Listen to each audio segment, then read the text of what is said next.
If you're a reader, but you've only been reading books written in English or from American authors, you are missing out on a whole incredible world of fantastic books and literature.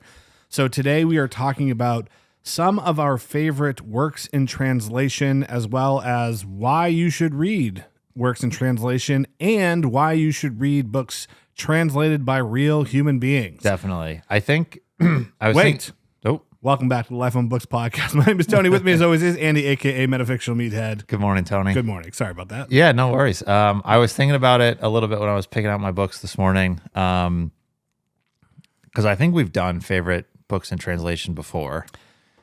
I don't think this is a new topic for us. We've definitely done our favorite women in translation twice. For the I don't know. Have we ever done a strictly works in translation episode? I feel like we probably have. Yeah. It seems like it's been a while. It's been long enough that I don't remember. Low-hanging fruit for picking topics. For sure, yeah. But yeah, given everything that we were talking about with Jay last week, with the increasing presence of AI. Yeah. And I haven't really paid attention to anything that's going on. But I know it's kind of a hot button issue right now of publishers using AI to just translate and get books out in English, which is horrifying to me. Yeah. But it seems like a good time to talk about books in translation.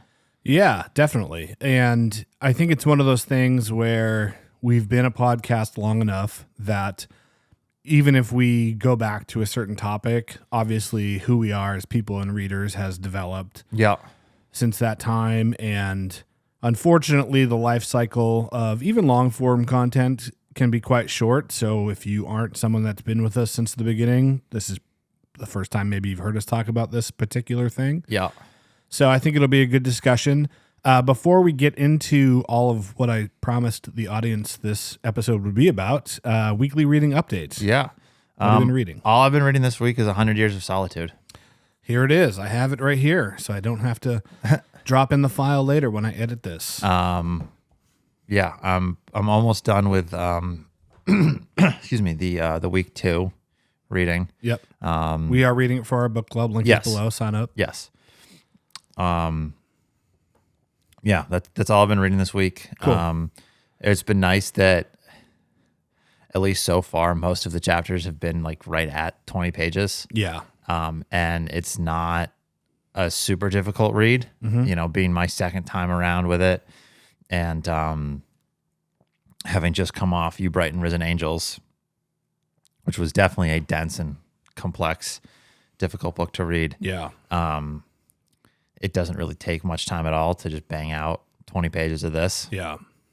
So I've just kind of been chipping away at it. I read pretty much everything for week 1 in like one day. Yeah. And then I've just been kind of picking away at it. Haven't really gotten as much reading in general done this week as I wanted to, but whatever. It's funny. On Friday night, I started or attempted to start The Logos by Mark Desilva, which I've been threatening to read for a long time.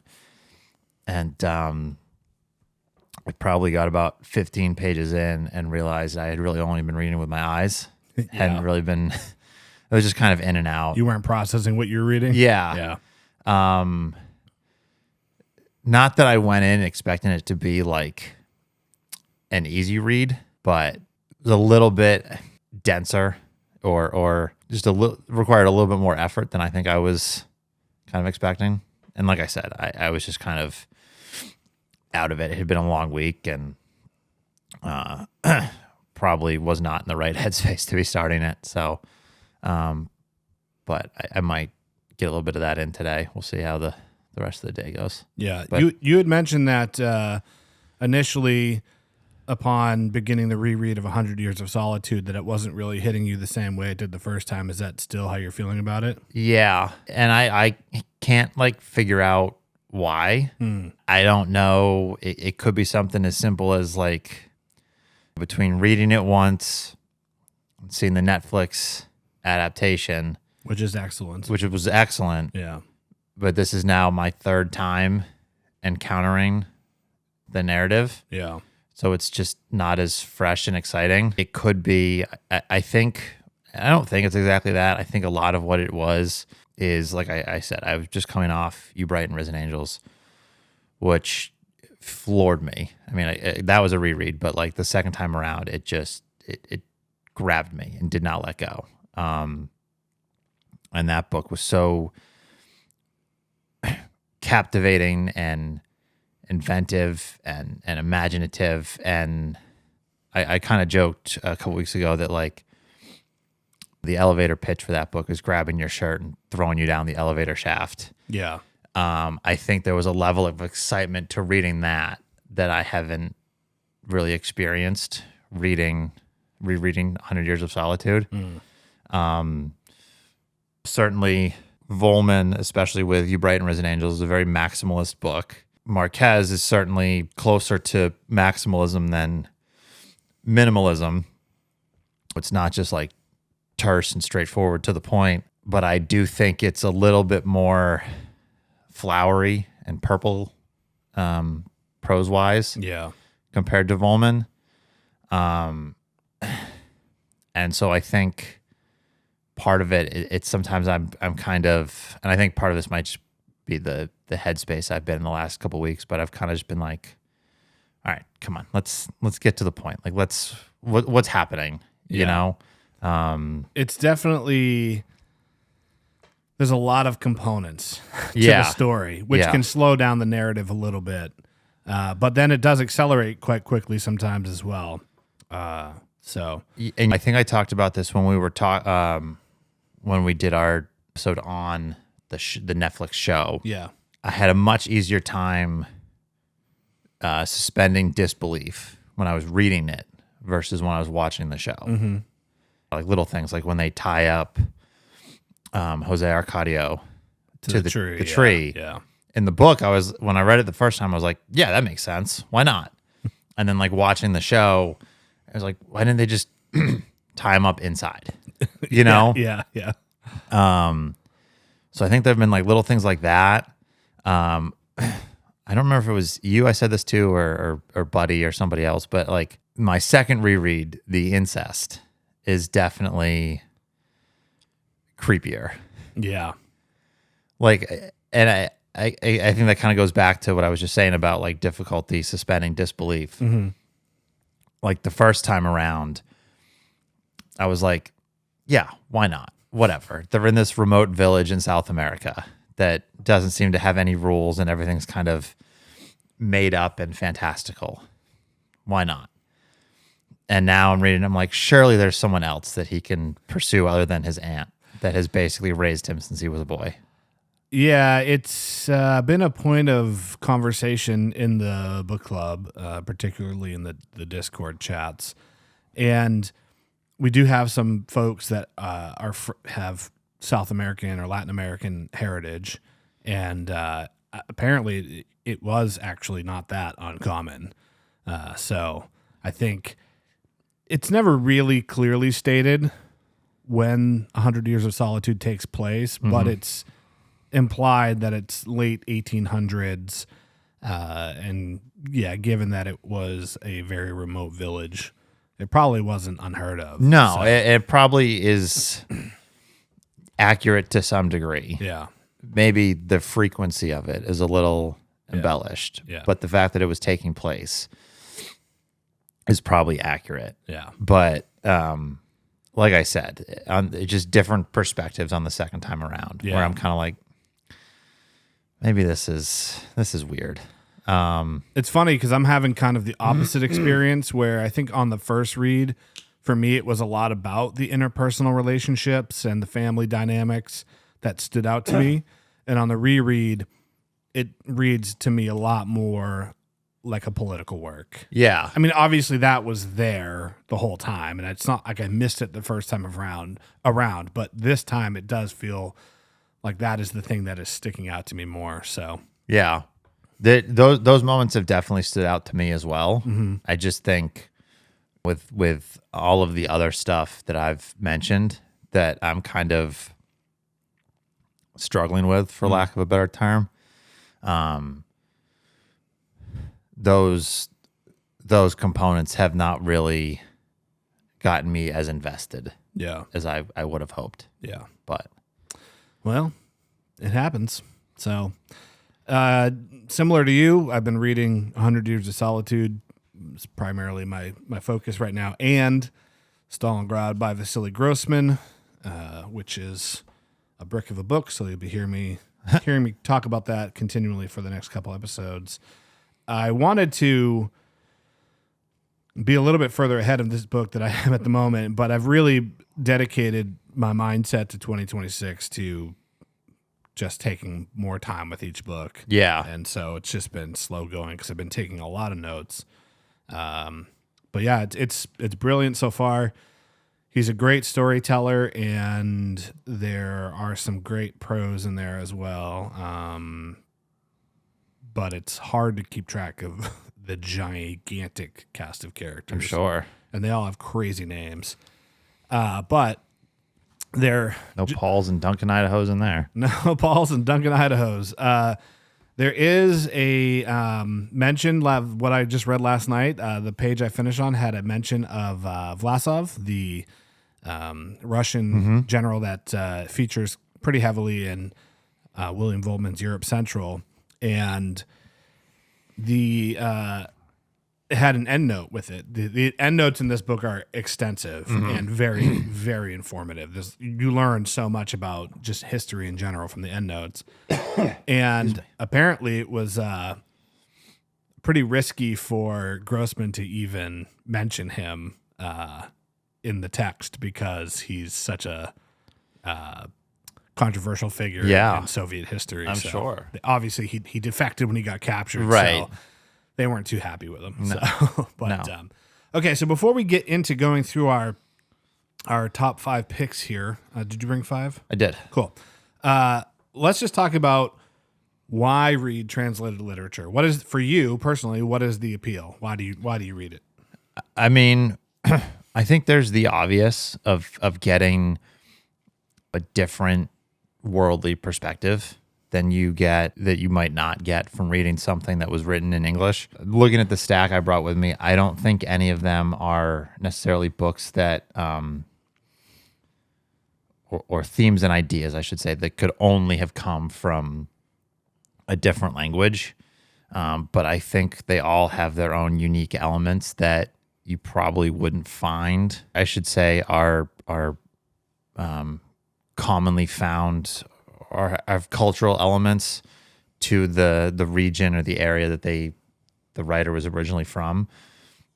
So I think just that is a big part of it for me is the global perspective of you kind of get this sense of what someone in Hungary or Latin America or somewhere else in Eastern Europe, kind of how the writer's culture and upbringing in a totally different world than I grew up in could affect their writing. That kind of cultural perspective extends beyond or into the writing itself. Definitely. So you kind of get this sense of there's just a uniqueness in the books that you might not find in anything written in English. Yeah. Particularly if you've predominantly only read American literature. Yeah. Yeah. I think I would mostly agree with that. There's so much that can affect, I think, a writer's perspectives and thoughts and ideas. Obviously, the cultural aspect is a huge part of it. But I also think like the physical geography of where they live can make a big difference. So there's a lot of course, diversity in the United States. Territorially speaking, what life is like in the American South is much different than what it's like here in New England versus California or whatever. But some of the more, I think, important things are similar. Language being a huge, huge one. Mm-hmm. We all speak English and understand English the way we speak it regionally for the most part.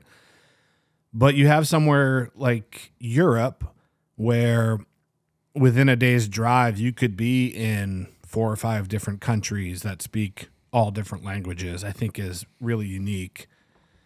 And so I think that can kind of change how writers from those areas approach language. And then, of course, you have places like Africa and Asia where there's kind of this belief in books and literature that everything is just a derivative of the Bible and the hero's journey type story. And then you get into cultures that don't have strong roots of like Abrahamic religions, and you don't find that to be true. Right. A lot of Eastern religions and African religions and pagan type stuff. So I think just it's a different approach. The foundational storytelling is different in those cultures. And then I think it's also kind of fun to read a book from a writer that lived in a time and place so vastly different to where you live and when you live, and find a lot of commonality actually in the humanity of it. Yes. That is huge when you finding that common ground. Yeah. So it's not always about different perspectives. Sometimes it's about shared perspectives or experiences. So next, I think that common ground is something that it's something I've talked about before that isn't necessarily specific to translated literature. You know, you were just kind of talking about how, in theory, the United States is super diverse, about how someone living in the rural South or even in a more urban Southern setting probably lives a different life than you or I do here in New England. But if you read something from that region and the problems a character in the book are facing are similar to something you're facing, you have that understanding of like, okay, this is not like a wholly unique thing to me. There's some comfort in that. And then if you extend that out beyond just the country that you live in, and you read about something from a book in Eastern Europe, and the characters are going through the same thing, like you're really not alone in the world. Yeah. So there's that level of comfort there. So it can also be discomforting because it makes you realize a lot of times things don't ever change. It depends on the problem in question, but yes. A good example of that is in 100 Years of Solitude. The character Arcadio gets power given to him to rule over Macondo. Yes. And immediately he starts these decrees. Immediately. And it makes a joke about how he goes, it's like 4 a day. Yeah. And he's clearly an inadequate leader, clearly just thinks he knows best, and everything should change at the stroke of his pen. And I was reading that thinking, this is happening literally right now. Right. In this country. Right. And so here we are, 60 years after the book's been written, and it's a book about a different time and place. Yeah. And it's written by a guy who didn't live in the United States and never lived in the United States, and certainly wasn't thinking about U.S. politics when he wrote it. And it's just like, there it is. Yeah. The parallel is unbelievable. Yeah. So the next question is, obviously, well, let me give the audience a little bit of context here. I mean, obviously, we talk about translated literature a lot. We read a lot of it. We like it. But recently, the large language models that we colloquially refer to as AI have been used more and more to translate languages, particularly in the context of literature.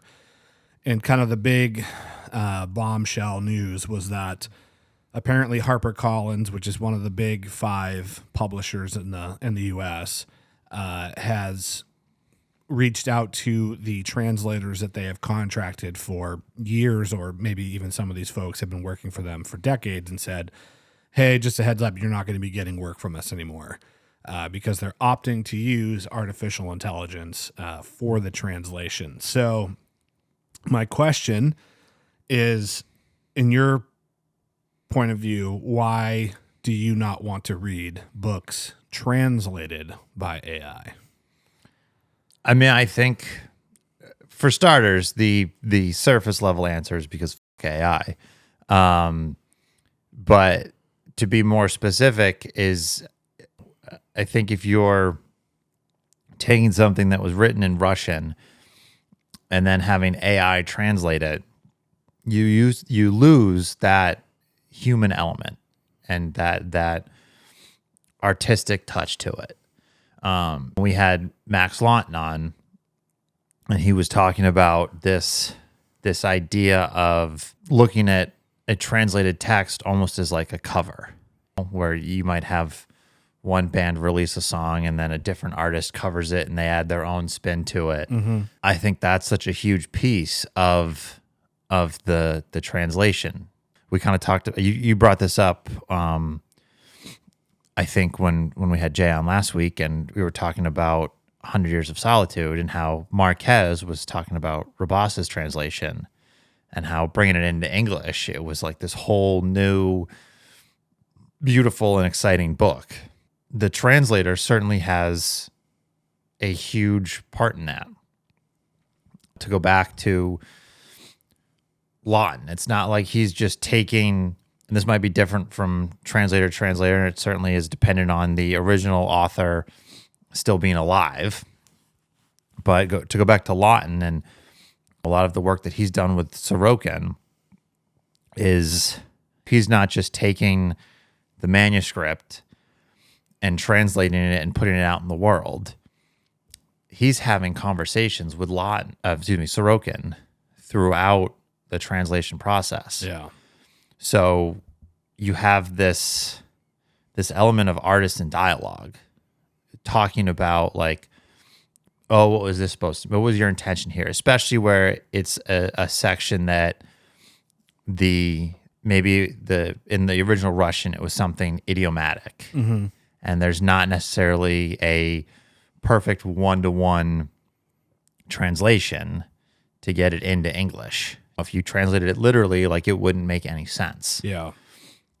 So now you have Lawton or whoever the translator might be trying to make sense of whatever the original language was so that it's understandable to the English reader. And you lose that human touch when you're just having the computer translate it, because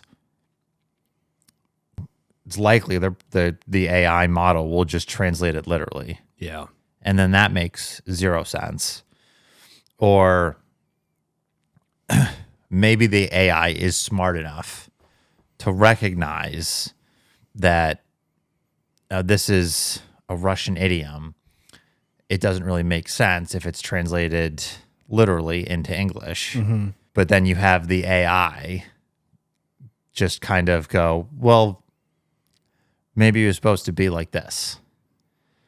And maybe it's close to the idiomatic meaning from the original language, but it's probably not perfect. And certainly you kind of run that risk, even with a human translator, if the original author is dead or not willing to communicate with the translator, mm-hmm. of the translator just kind of going, well, taking their best guess of like, oh, I think this is what the author meant, so this is how I'm going to interpret it and translate it. But again, that's a human error if it ends up being not perfect. Yeah. You have some layer of humanistic critical thinking kind of going like, oh, this is what it was in Russian based on my interpretation of the original text and my human lived experience. This is what I think is going to be the best representation of the original language and make the most sense and be the most relatable to an English reader. Yeah. And you lose that. You lose the interpretation of the language, and you lose that human connection element. I'm kind of thinking. So just recently, do you remember the guy Zach Tallender? Yeah, the weightlifting YouTuber. Yeah. Yeah. You know he's doing music now. Oh, really? Yeah. That's cool. So he just recently put out a cover of a Blink 182 song. Mm-hmm. And it's more of this, I'm being reductive here, but this is kind of like acoustic, folksy cover of a Blink 182 song.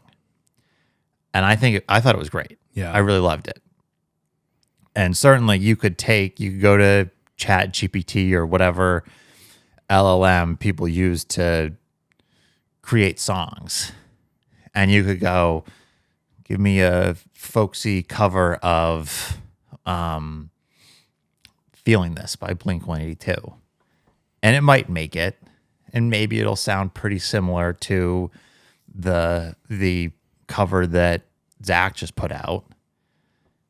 But you go and you listen to the cover that Zach Tallender just put out, and you can feel the emotion. I think he put out a video. I know he's doing some like reels promoting it. Like you can feel and you can see the emotion and the human experience that went into creating this piece of art. Yeah. And you just lose that if you have the AI translate it. If you have a real human person create translate a novel or any piece of text, it continues being a work of art. Right. Because you have someone else's human experience informing how they interpret and almost reimagine the work. Yeah. Versus if you just have a computer do it, it becomes this, in my opinion, this soulless nothing burger of text. Yeah, I think even if we at times might, like, people in general have difficulty articulating why it matters that it's a human that does it, I think it still matters that it matters. Yes. And even though simulations and synthetic versions of everything continue to get better and better, I still think that you'll be hard pressed to find somebody that would say, yeah, that's okay that it's fake. I mean, it's kind of like the concept of Blade Runner. Have you ever seen the original? I never finished it. Oh, wow. Okay. I think it was like before the sequel came out, Yeah. and I had never seen it. Okay. Have you seen the new one? No. Oh, okay. I had never seen the original. Mm-hmm. My mom had never seen the original. Oh, wow. And my mom was a huge Star Wars junkie. Mm-hmm. So she loved Harrison Ford. So we were like, let's watch Blade Runner. Yeah. And I think we got like an hour into it. And we're just like, You weren't feeling it, huh? we weren't feeling it. Oh, wow. I think it's So- one of the greatest films ever made. But I should probably go back and rewatch it. But yeah. like, I mean, the general concept is you have these AI droids called replicants, and Yeah. are the fundamental question I think the movie is asking is, do these people are they people? mm-hmm. And are your relationships with them, your personal relationships with them, are they valid? Are Right. they real? And my opinion on that is no. And I think it's kind of like if you think of like pornography, right? Like technically speaking, pornography can give you relatively the same pleasure as actual physical intimacy with somebody else, but we all know that it's not. Right. It's not the same, right? Right. And I always try to find a way to bring up motorcycle racing on this podcast, even though the crossover between readers and motorcycle racing fans is probably minuscule. It's me and maybe one other person in the world. But there's been a boom in Formula One's popularity in the United States, and fans of MotoGP, which is like the motorcycle equivalent of Formula One, people ask like, what can they do to replicate that success and build the sport's popularity in the U.S.? And if you look at one of the big driving factors, no pun intended, for Formula One, it's the reality TV show Drive to Survive. Mm-hmm. And as soon as Americans were able to see the drivers and kind of get to know them as people and behind the scenes and see their personalities, that's when people started caring about the racing. And there is no equivalent to that for MotoGP. And so it's very uncommon for people who don't ride motorcycles to watch motorcycle racing because they just have no personal connection to what they're seeing these people do. They have no understanding of how incredibly dangerous it is, how talented these people are, how just insane it is. So when you're watching it, you don't know what you're looking at. Right. And so we talked about earlier, like having that experience of reading a translated work from another culture, another time, and feeling that shared experience as a human being.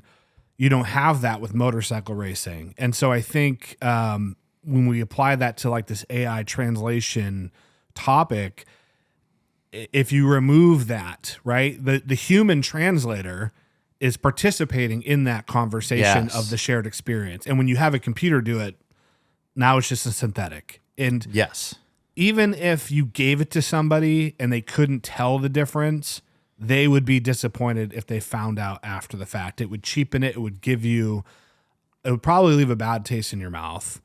And like I said, even if we can't logically articulate why it matters, it still matters. The problem too, and this is, again, to go back to our conversation with Jay from last week about how, like, maybe right now, in the short term, the finished product of whatever the AI spits out won't be that bad.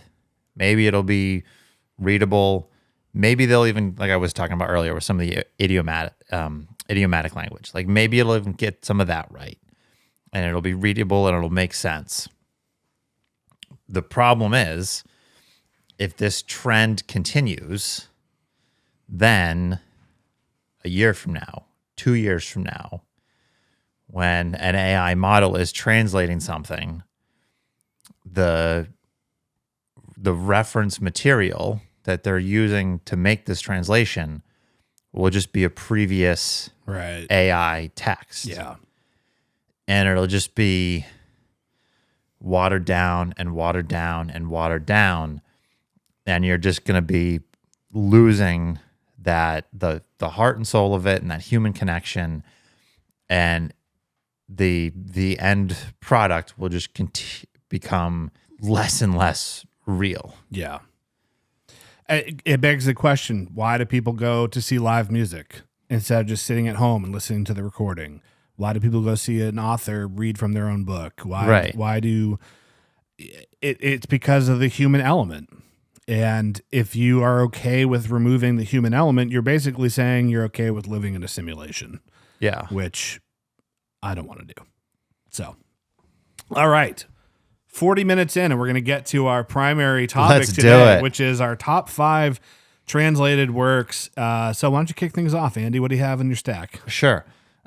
First off, this is translated by Sean Cotter, and I have got Solenoid by Mircea Carterescu. Fantastic. There it is. So, this was a fantastic book. The writing is awesome. Again, I don't know if the camera will pick it up, but I flagged the hell out of it. Yeah, definitely. And what I really love about this book is kind of this central idea, how it's almost, it does kind of have that auto-fictional element to it, but it turns it on its head, and you have the Carterescu stand-in who is trying to be a poet, and goes to this poetry reading and reads this piece of poetry that he's been working on, which is a real thing that Carterescu did.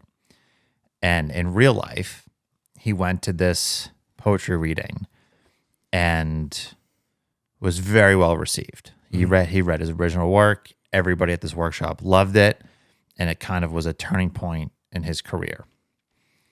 And in the book, it's the opposite of that. He goes to this workshop and nobody likes it. Just bombs.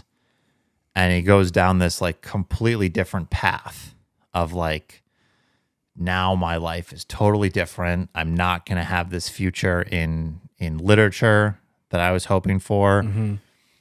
I'm just going to have this dead end job at a teacher at some rundown state school in Romania. And I think certainly myself, I'm sure you've experienced this. I'm sure all of our listeners have experienced this idea of like looking back on something that was a turning point in your life. And like, what if things had gone differently there? Yeah. Oh, I certainly do. Yeah. I've had plenty of those moments in the last week alone, you know, of like, what if this thing how would my life have gone differently? Yeah. If this singular incident had gone differently, what would my life be like? So just based on that alone, I think this is an incredible book. Yeah, it's been on my shelf for a while. I really need to get around to reading it. I know it was pretty well loved when it came out, and he just seems like an interesting guy in general. Yeah. I watched a bit of the interview we mentioned before in a couple episodes ago, I think. Yeah, and new translation of, or the English translation of another book of his is due out in October. Cool. So I'm excited for that. Nice. The first book on my list is The Tartar Steppe by Dino Buzzati, who is an Italian author, and this is translated from the Italian by Stuart C. Hood. You and I have both read this, but yes, I wanted to put this on the list today, even though I've talked about it quite a bit before, because there are multiple translations of this book, and you read the NYRB version, which is a different translation known as The Stronghold. And you did not enjoy it nearly as much as I enjoyed this. No, I thought it was incredibly boring. And I remember you had sent me, or maybe you had read a little bit from that, and I thought, wow, that just sounds like I sent you a picture. Yeah, that's right. Yeah. And I was like, that just sounds like a completely different book. Yeah. The writing is so different. So that really, I think, highlights how translation can really matter. Yes. But this is about a guy in an unstated place and unstated time, but it feels like Eastern Europe-ish in the possibly late 1800s, early 1900s, who is a fledgling officer in whatever military he's a part of, and he's assigned to a post at a base on the Tartar Steppe, and it's in the middle of nowhere, basically on the edge of civilization, and it's a very quiet place with a lot of time to reflect on life. And the book's got just so many great themes about the nature of time, the impact of responsibilities you have in your life and your sense of responsibility, and also a lot about just our, like you were just talking about, if things had gone differently, hopes and dreams and how things actually turn out. And I did have a little, I tried to grab excerpts today so I could read a little bit. Oh, look at you. I know we've kind of gotten away from doing that, and I wanted to bring it back. But so this place that this character is stationed is very much ruled by very strict practices and regulations, and so he's outside of the actual fort, and he's returning, and they have to give a passcode to make sure that they're not going to be attacked or infiltrated. And the reason why this is so absurd is they've never been attacked or infiltrated. There seems to be nobody around, so it seems ridiculous that. What time is it?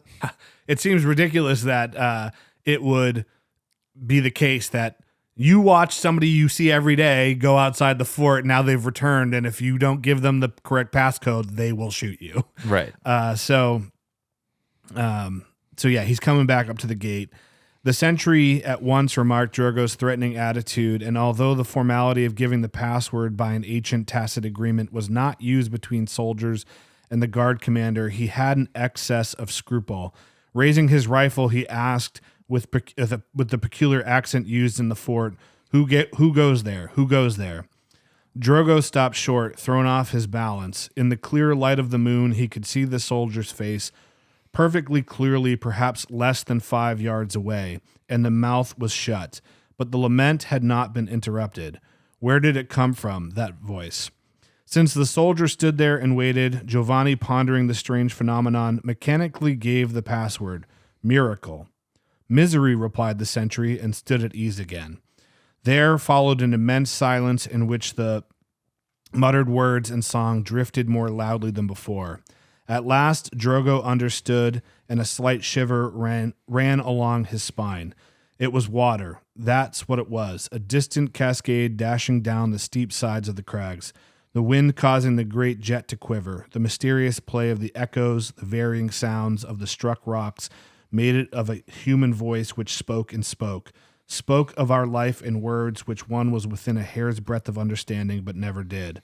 So it was not the soldier who was singing under his breath, not a man sensitive to cold, to punishment, and to love, but the hostile mountain. What a terrible mistake, thought Drogo. Perhaps everything is like that. We think there are beings like ourselves around us, and instead there is nothing but ice and stones. Speaking a strange language, we are on the point of greeting a friend, but our arms fall inert. The smile dies away because we see that we are completely alone. So that is definitely different than what I read. It's a great book, and this one's published by Canongate and has a quite distinct. That cover's so cool. But yeah, I mean, talking earlier about how I mentioned kind of like the geography can impact the writing. I mean, this is so much about the physical environment that they're in. Right. So, for me, I felt there was a thread of anxiety that ran through the whole book, which I really enjoyed. And yeah, it's a lot packed in there, and it apparently inspired some other books, notably Waiting for the Barbarians by Jan Coetzee, the South African author. So cool. But yeah, what do you got next on your list? Next up for me, I have got The Adventures and Misadventures of Maqroll by Alvaro Mutis, and this is translated from the Spanish by Edith Grossman. Speaking of NYRB. This is an NYRB. Like I said, I know it was Spanish, but I'm trying to see where Mutis is from. Okay, he's Colombian. Cool. So this is 7 novellas. They're each about 100 pages long, but they all follow Maqroll, just kind of on these quixotic-like expeditions through South America, smuggling, escaping death, and kind of having these love affairs. To me, it read a lot like Borges, but just longer. You know, if you kind of took a Borges story about, like I was just saying, like a smuggler, and went from 5 pages to 100, and just kind of this person's expedition through, some remote river in South America, trying to get to a sawmill to maybe fudge the numbers and bring back some extra lumber or something like that. Yeah. But it's been a while since I've read it, so I can't think of like a ton more to say. I'm looking to see if I have any longer. So I'll just read this quote. It's kind of an arbitrary one I just picked, but this is from the story Amir Bar. Until that moment, my interest in gold mines had been purely speculative. I mean, they interested me as a way to explore a world I did not know, the sort of challenge that allows me to go on living and not look for false escapes. The sea has always offered me this, often with devastating generosity. That is why, when I'm on land, I suffer a kind of restlessness, a frustrating sense of limitation verging on asphyxia. It disappears, though, as soon as I walk up the gangplank of the ship that will take me on one of those extraordinary voyages where life lies in wait like a hungry she-wolf. Nice. Yeah, I haven't read any Borges yet, but I should. I think you would love Borges is awesome. Yeah. I probably could have picked, I mean, I've read collected fictions twice now. I probably could have brought it along with me, but yeah, these novellas are so awesome. So how many are in there? 7. Okay, cool. Very nice. My next choice is another book that I've talked about quite a bit, Natural Causes by Nina Lykke, and it's translated by B.L. Crook from Norwegian. So that's not necessarily a language that you see getting translated into English super often. Right. It's about a primary care physician who is married and pretty much completely burnt out on her marriage and her work, and has conversations with the skeleton in her office. Mm-hmm. As one does. And so it's just kind of about her making bad choices, wondering how her life might have been different if she had chose differently in certain situations. And I found it to be both a very human book, a very funny book, but also pretty philosophical as well. And so I flagged a little quote here that I think highlights that. With each passing day, I'm less and less certain that we humans have an innate desire for harmony and well-being, for happiness, joy, and pleasure. I'm skeptical that we may be after something entirely different, and this other thing doesn't even need to be comfortable. It might even lead to more pain than joy. And why not? We are adapted to a life of hunting the animals beneath us and fleeing those above us on the hierarchy. And maybe what we have is an innate desire for friction, contradiction, obstacles. Something to miss, something to long for, something after which to pine, something around which to lock our jaws and squeeze for all we're worth. Anxiety and neurosis aren't the exception or the disease. They are the basic condition, because if we possessed a natural innate ability to live harmoniously here and now, our forefathers would have been eaten and eradicated long before they were able to crawl out of the ocean. So it's a bit nihilistic. Yeah. But it's crazy because like that quote doesn't necessarily represent the overall tone of the whole book. Yeah. But I love that it's in there. And so it really checks a lot of different boxes as far as you get the humor, you get the, I would say, more kind of normal story about somebody struggling with their marriage and their work. And then you have stuff like that thrown in there. It just makes it great. And this is from Open Letter Publishing. We've had their director, Chad Post, on the show, so you can go listen to that episode. And also worth noting, we've had Nick During, one of the publicists from NYRB, on the show as well. And I believe they're having Open Letters having a 40% off sale right now. Are they? Yeah, I don't know if it's when it ends, but definitely check that if you're listening to this episode to see if it's still going on. They have a ton of great books. So pulling it up. I am. 40% off all titles through the end of the month. Okay, so this is coming out on January 15th, 16th. Is that when we're 16. This will be 1/16. This will be live. Okay, so you'll so have 2 weeks. you have 2 weeks from I'm the going to go publishing. spend so much money when I get home. God damn it. Love you, Chad. Love you, Chad. Okay, what do you got next, bro?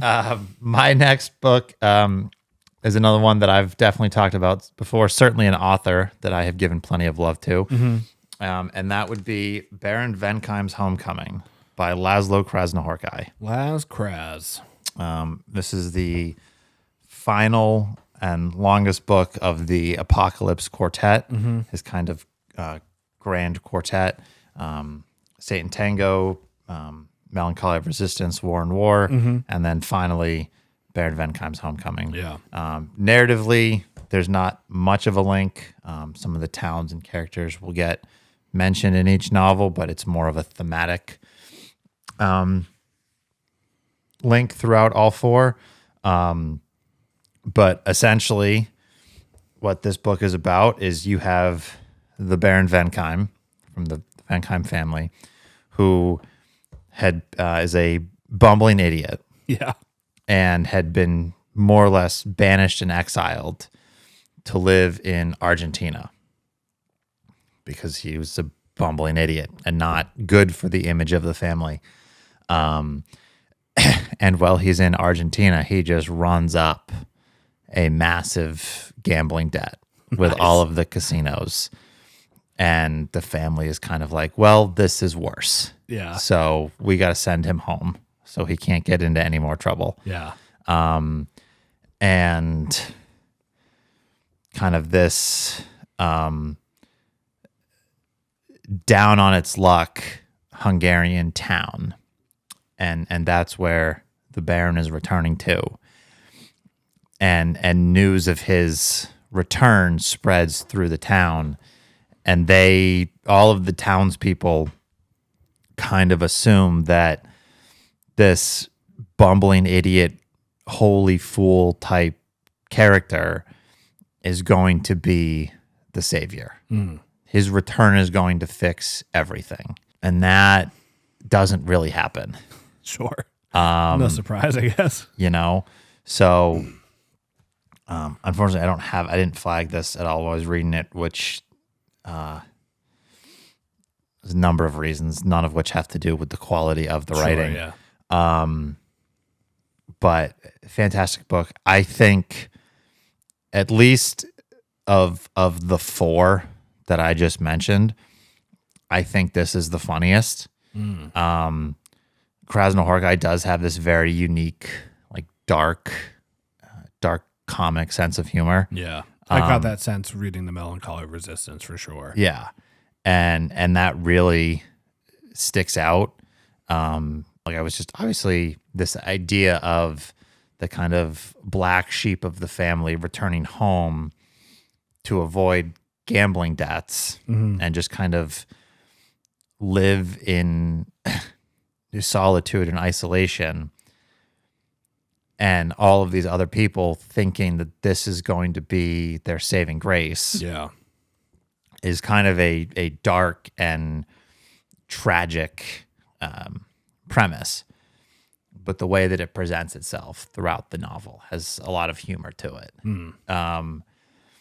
And I also think the relevancy of it kind of comes across very well in our current political environment. Yeah. Of expecting a savior. Whether you look at something like all of these people that voted for Donald Trump, who by all accounts is a bumbling idiot. Yeah. To put it mildly. Yeah. And getting worse every day. Right. All of these people that expected this bumbling idiot to save them and make their life better. Yeah. And that hasn't really worked out. Practically no, but in their minds, perhaps. Yeah. But you get that element too of like the things aren't really improving. Yeah. But they kind of are so married to this idea that the return of this person is going to be the solution. Definitely, yeah. So they don't want to like let that go Yeah. when there's evidence to the contrary. Definitely, yeah. Which is why I want to read this one. Yes, next, I think you will love it. Yeah. And there's certainly instances of that aren't necessarily related to just Trump and the right wing movement. That kind of idea could be applied to, more liberal politicians. Oh, definitely, yeah. And things like that. I think in general, people hitch their wagons to all kinds of ridiculous folks. Right. Yeah. Obviously, the whole Trump administration and their base is just the easiest example. But any sort of political movement, I think you could look at it something like with Mamdani in New York. Certainly, and I don't mean this as a criticism of him at all, because it certainly seems like he has good intentions. But you can't tell me there aren't people in New York that voted for him and he won, and now he's the mayor.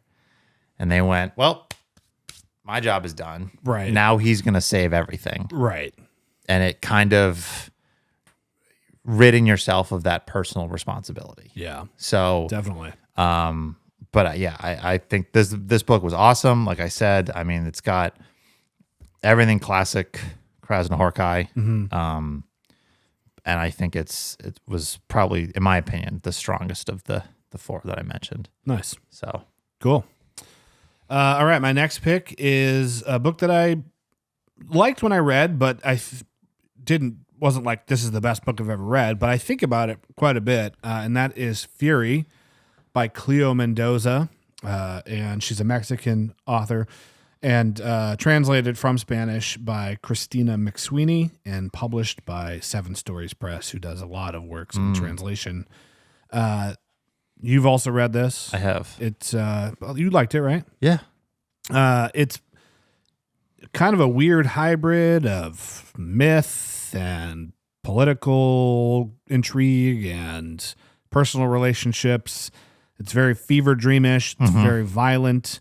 But I really love, and this is something I felt, I didn't say much about Maqroll, but with a lot of those Latin American texts, you have that fever dream element or that kind of layer of hazy unreality to it. Surrealist in ways, or magical realism, which was probably something I should have thought of while I was talking about Maqroll, but I think that carries over well to that. I mean, unfortunately, a lot of Latin American countries have a very brutal history of violence. Yes. For a number of reasons. Worth mentioning colonialism. Yeah. But anyway, I have a very short passage to read from here, just one paragraph. Perhaps the greatest test of human will is making up your mind. It wasn't dragging your body to work each day or forcing yourself to give up certain types of food. The greatest test of will is deciding, despite all, to continue existing. Might be seeing a theme here in some of these quotes I'm reading. That's more difficult than deciding to end someone's life. Because when you die, anything that could produce a change in the world in which one's will functions dies too. So again, a bit nihilistic. A little bit. Which I just like those types of books, I guess. But yeah, this probably would deserve a reread from me because there's a lot in here that just is like, what is even happening? But it's cool because the chapters are very, very short. It's a very quick read. Yeah. Quick read. You can read literally a chapter. It's 2 or 3 pages and put it down. Like, so it's a good book to pick up. I just have 15 minutes before I do whatever. Totally. So yeah. And I'm finding that the more Latin American literature I like, the more Latin American literature I read, the more that I like it. Yes.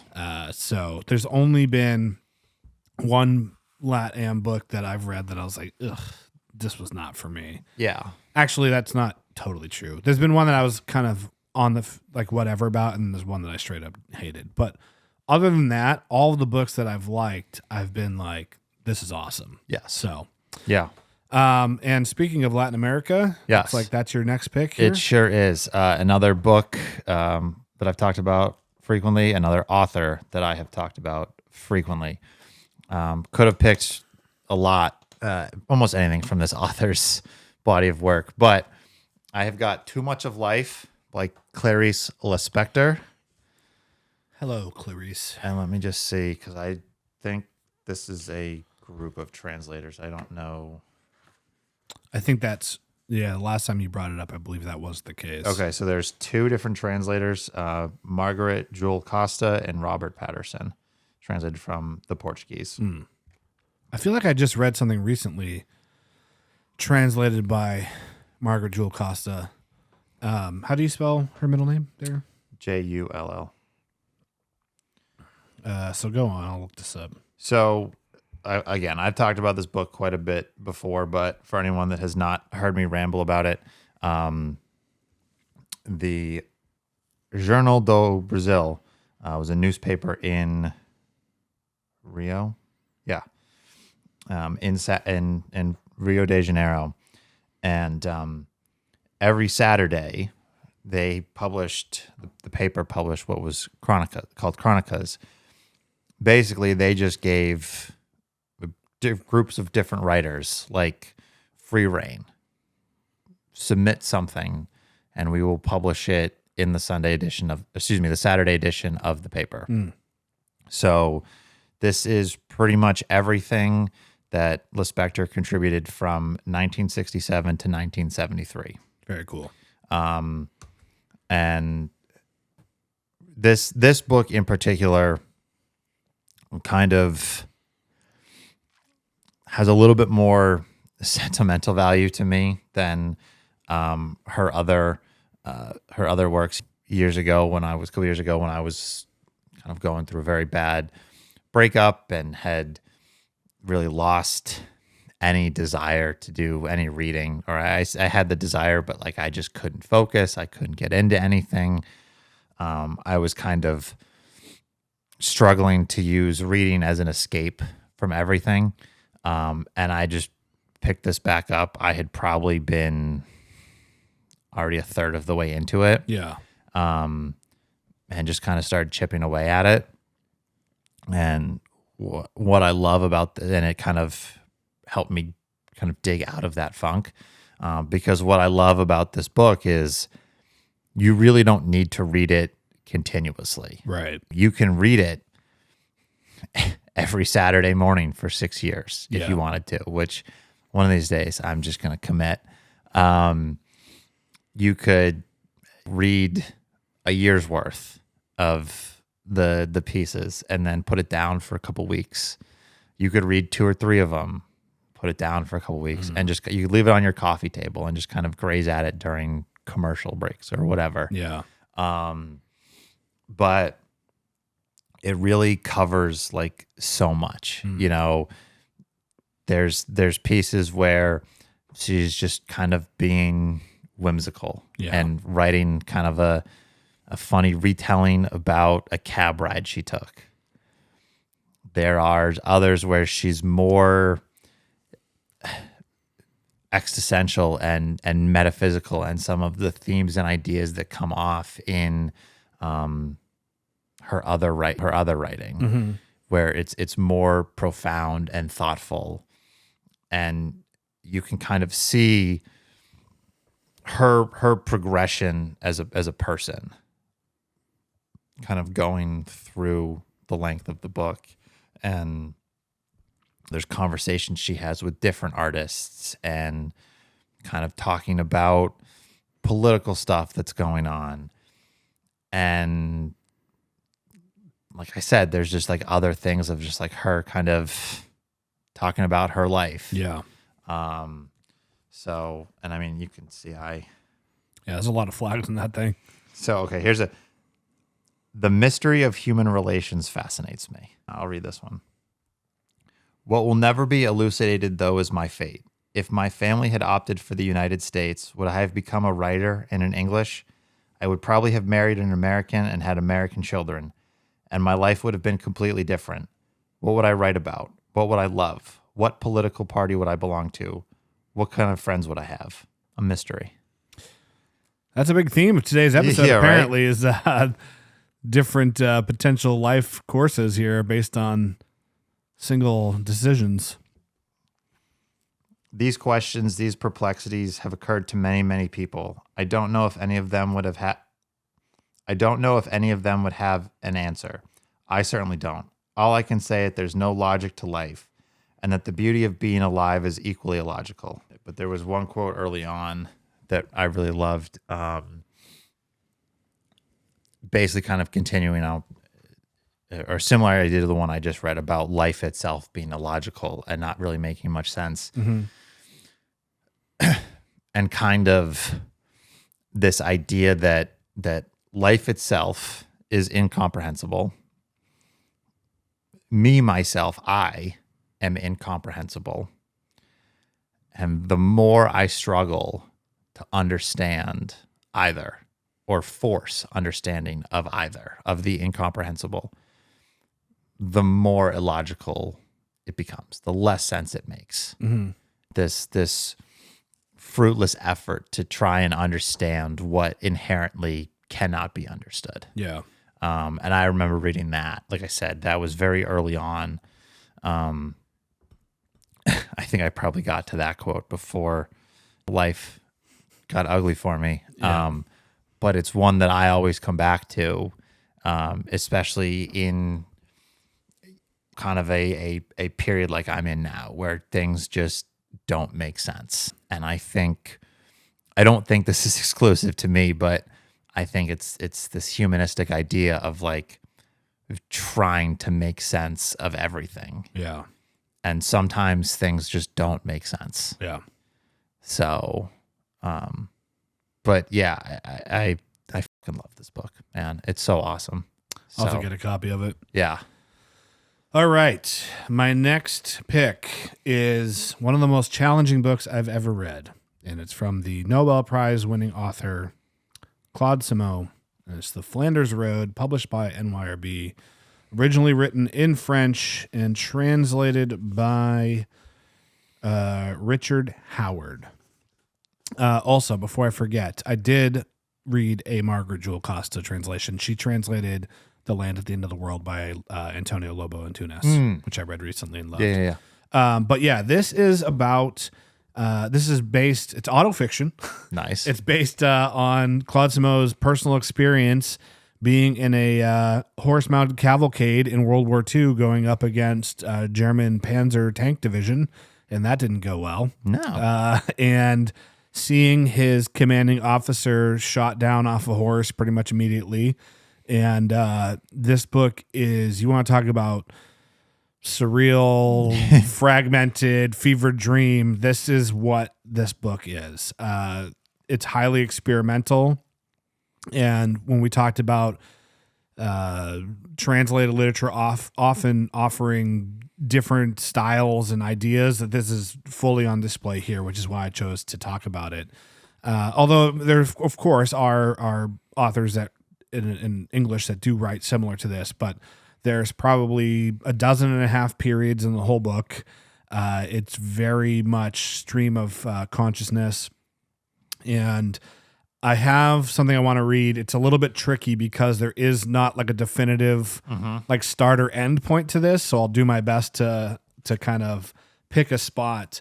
But there's a lot of recycling of imagery in this book, and the protagonist kind of reliving certain moments because he probably has PTSD or something, and it's like in full effect.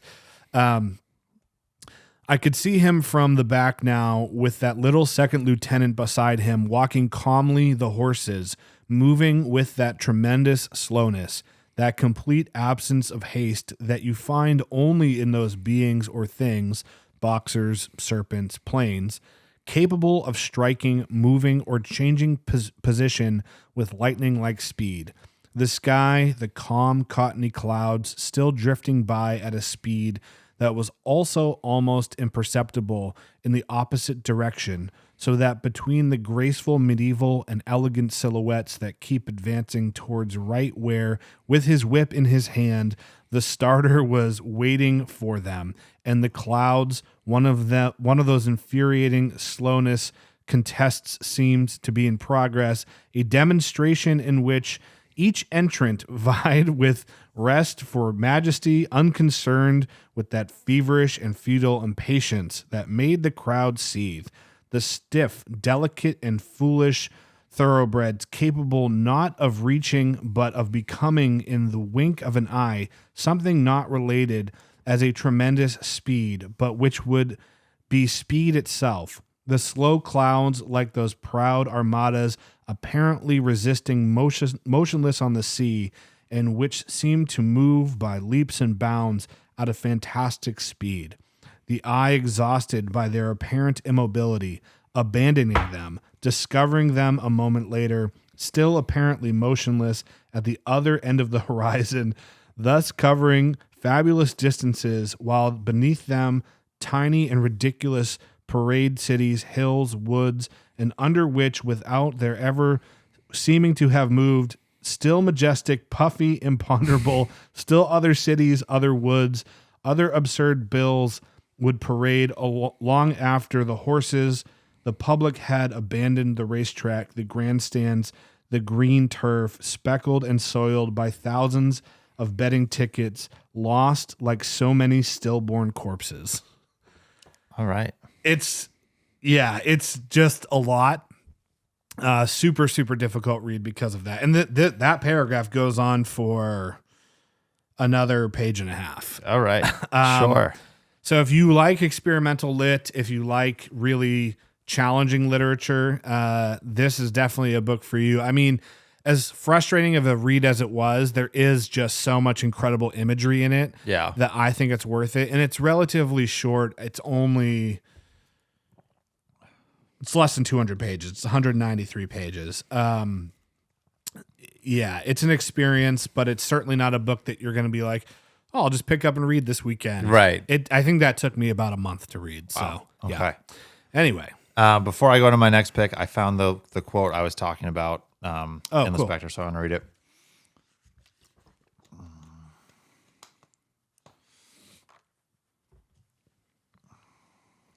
There is also no explanation as to why a child should want a kiss from his mother, and yet every child does want that kiss, and the kiss is always perfect. Make him welcome the world without fear, because we were created for this incomprehensible world and are ourselves incomprehensible. So there is a connection between the world's mystery and our own, but that connection will remain unclear to us as long as we struggle to understand it. Nice. Which I think is a much better version than my butchered attempt to... Yeah, that's all right. I'll just see if they have it. They probably have that at Gibson's, I would bet. That's where I bought it. Nice. I'm pretty sure. It's New Directions, right? Yeah. Cool. I'm pretty sure I've always seen this when I go in there. Yeah. So you just gotta look around, because sometimes, even though it's not fiction, they put it in that sometimes section, they put it in that I've seen it in the fiction section with her other work, and then in whatever other nonfiction category they rank it. I'll have to check their website, because they usually list which section it's in on their site. So all right, what's your last pick? All right, my final pick is 2666. Some more Lat Am by Roberto Bolano. I kind of struggled a little bit. I went back and forth between whether I would pick this or The Savage Detectives. I know I talked about this, I'm pretty sure it was when we did our year-end recap, about how I think I enjoyed The Savage Detectives more, but that I think 2666 is a better novel. And what I was kind of thinking about when I made my decision for today, obviously with the kind of AI discussion that we wanted to get into, and kind of wanted to relay that humanistic element and that connection between literature and real life. And I was kind of thinking about what I said when I talked about this during the year-end recap, about how one of the major themes and ideas about this book is this search for knowledge or searching for an oasis of knowledge in a desert of boredom and horror. And I kind of think, and I talked about that. I don't want to just repeat everything I said in that episode, but I think that's something that we can kind of all relate to, this idea of trying to find an answer to something, and the information that we are sifting through to find our answer. Not only is it boring and horrible, but it is ever growing. And there's just more and more to sift through, and it seemingly is getting worse and worse. I kind of think about what's going on in my life. I think I'm kind of on the other side of it, but I had been in a bit of a depressive state recently, and you kind of are in that state of mind, and you're like, man, I'll just go on Instagram and scroll for a little bit and try to escape from whatever is ailing me, and pull it up, and oh, look, the United States just attacked Venezuela for some. Actually, we're openly admitting we did it to steal their oil. Right. That sucks. Scroll. Oh, the American Gestapo just killed a woman in cold blood. Yeah. An innocent woman. That sucks. Just this idea of like, I'm trying to solve my own personal problems. And while I'm trying to do that and find the answers that I'm looking for, the world around me is getting worse and worse. And it's horrible. And it's also really boring. Yeah. Yeah. We talked about this with Jay last week. People are developing close personal relationships or facsimiles of close personal relationships with large language models. What the like yeah. quasi-romantic relationships or Yeah. therapeutic relationships where the human user ends up with some kind of psychosis and attachment to a computer. And that's horrifying. Yeah. It's quite frightening. But it's also kind of boring. Like, you think about it, like when you were a kid and you watched Back to the Future or Back to the Future 2, and you were like, oh, we're going to get flying cars in the 2020s. Nope. Yeah, We've got people who are killing their mother because a chatbot told them to. Yeah. It's very it's definitely disappointing that yeah. we could have this very interesting, colorful, unique world, and instead we just have the same stupid bullshit over and over again. Right. Yeah. Like in theory, we could be using all of these technologies to have to improve our connection to each other and have a better and more interesting lives. Yeah. But in reality, dorks on the internet are using AI to remove clothing from women in their pictures. Right. And meanwhile, I'm trying to better myself, try and improve my physical health, my mental health, just my overall like well-being. And the weight of the world is very heavy. And sometimes it's hard to do those personal things or things for personal enrichment, because it almost sometimes feels like, well, what's the point? Because if everything else around me is getting worse and worse and worse, what's the point of trying to better myself? Yeah. It definitely makes it difficult to stay positive for sure. And so I think of the two, and I know everything I just said is very depressing and maybe makes it sound like I'm not doing so great, but like the point of all of that was to just get at like, this is why I went with 2666, because I just think of everything that's going on in the world it is a much more relevant pick Yeah. over the Savage Detectives. Yeah. Well, on that note, my final choice is not any better in terms of positive outlooks because it's The 40 Days of Musa Dog by Franz Werfel, a book about the Armenian genocide. And I'm glad we don't have those going on anymore. yeah, this is translated by two people, Jeffrey Dunlop and James Rydell. I believe the story with the translation here is that it was translated but abridged. And then more recently, somebody came and kind of cleaned it up and put out the full text as this is. So this is relative to our conversation for a few reasons, which is that one of the things that really stood out to me about this book is as these rumors of the Armenian genocide are kind of starting to get around, it hasn't reached the entire Armenian community yet as far as actually seeing it happen and happening to them. A lot of people just doubted. Like, this is 1915. We live in a modern civilization. This could never happen. And that was very much... This is 2026. These things could never happen. Right. So you saw the exact same sentiment 20 years later in the Nazi Germany and the Holocaust.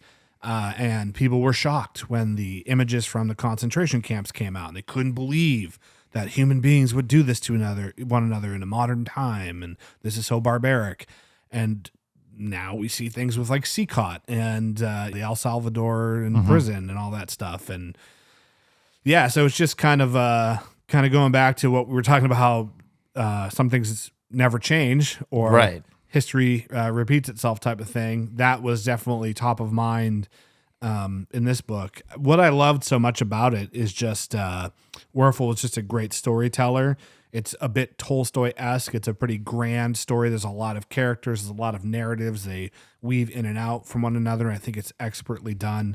I couldn't find a quote that I wanted to read because a lot of it would either just be kind of meaningless without the context of the whole story or would just spoil stuff. So I left it off. But the more time goes by, like this just cements itself in my brain as a book that I love and will probably reread at some point.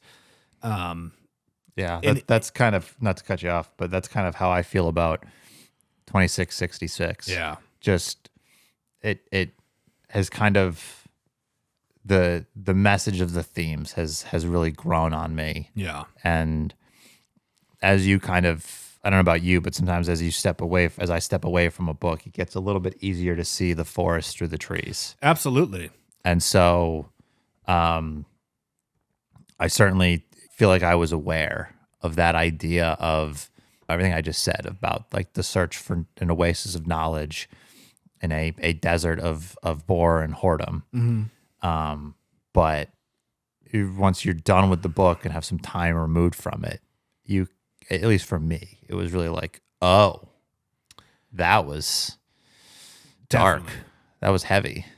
This book has so much to offer too. I mean, you could just read it as like an exciting, sad, but ultimately kind of hopeful story. Right. It's about a military conflict. Right. So it's got action. It's an action-packed book. Yeah. But it's also got some really interesting political and religious and philosophical themes because you had this weird situation where Armenia and Turkey's relationship has always been tenuous, but at one point Armenians were fairly integrated into the Turkish society and government. Like there were Armenians that fought in the Turkish military and had authority in the military.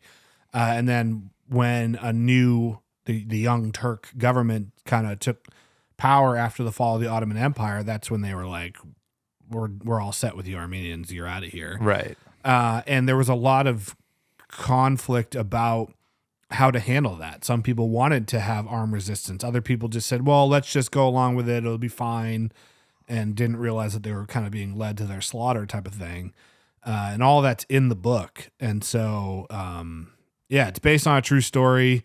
it's fairly accurate to history. I mean, there's some obviously creative liberties taken here and there to tell a more concise narrative, but yeah, it's just a fantastic book, and he wrote it in 1932, I believe, and so right on the precipice of the Holocaust, and yeah, he's from that area. He's from Austria, I believe, originally.